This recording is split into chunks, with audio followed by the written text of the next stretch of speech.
Hello, welcome. Thank you so much for being here. Today I'm sharing my process of creating this festive DIY dried citrus garland.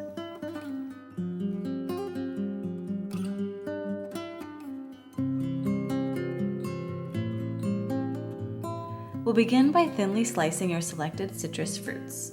I chose oranges and limes. I'm simply using a chef's knife and cutting board, but you might achieve a more consistent thickness with a mandolin if you have one.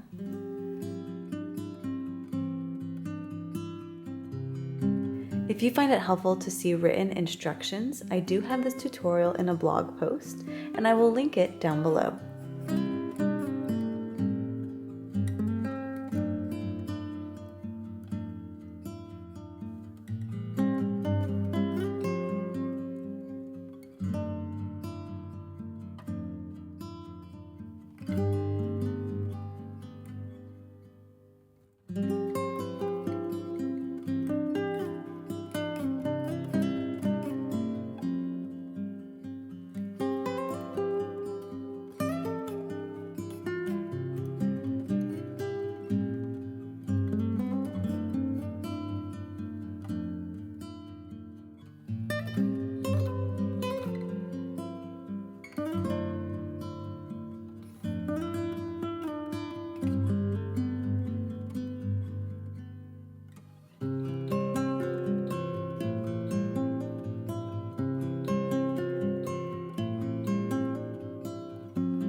Once all of our fruit is cut up, it's time to dry it out.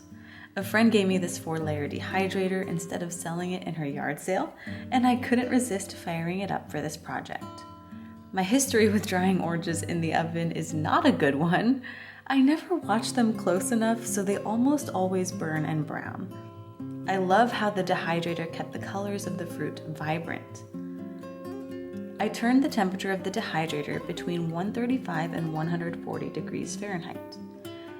If you're using your oven, I wouldn't go above 200 degrees Fahrenheit, or you can try and use the lowest setting on your machine.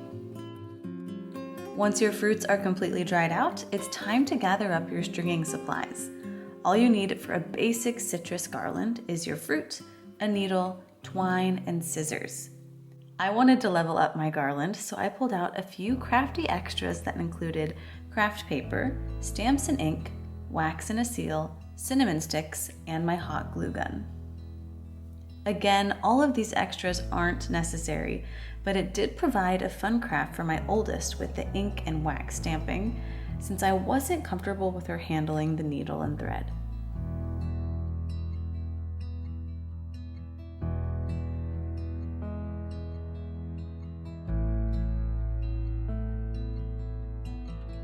After tearing a few scraps of craft paper, we ink stamped them with autumn and harvest plants.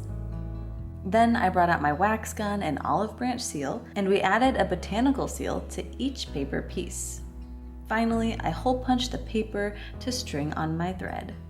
I made 3 garlands following this process, and each garland had 3 of these paper crafts hanging along it.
Before stringing your garland, I recommend that you arrange all of the pieces and extras you're including in your decoration. I'm going for a very layered look with limes and oranges overlapping one another, along with the stamped paper and cinnamon sticks nestled among the fruits.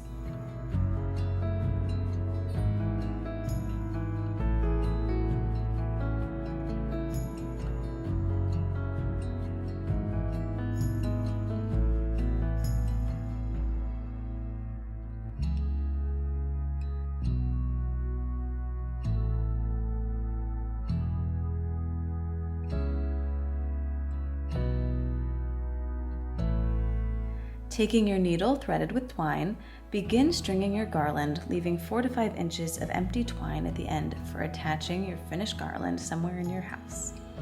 I attached mine to the curtain rods of my DIY gathered cafe curtains. To achieve a layered look similar to the one I used, you'll need to spear through 2 fruits at one time so that one edge of the fruit overlaps the other. If this layered look is a little too cluttered and busy for you, just string your garland pieces one at a time.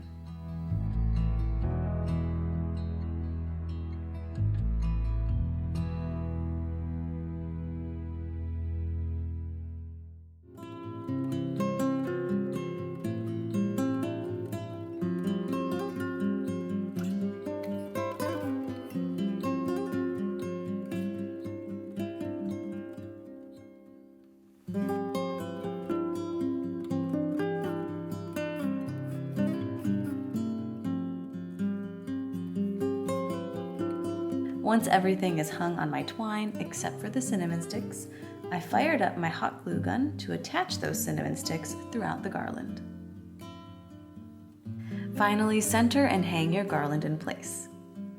I love my garland resting along these cafe curtains, especially when the sun shines through the window and catches the brightness of the fruit like little circles of stained glass. Thank you so much for watching today's video. I really appreciate it. If you enjoy handmade videos like this or cooking from scratch, definitely subscribe to my channel. I would love to have you there, and I will see you next time.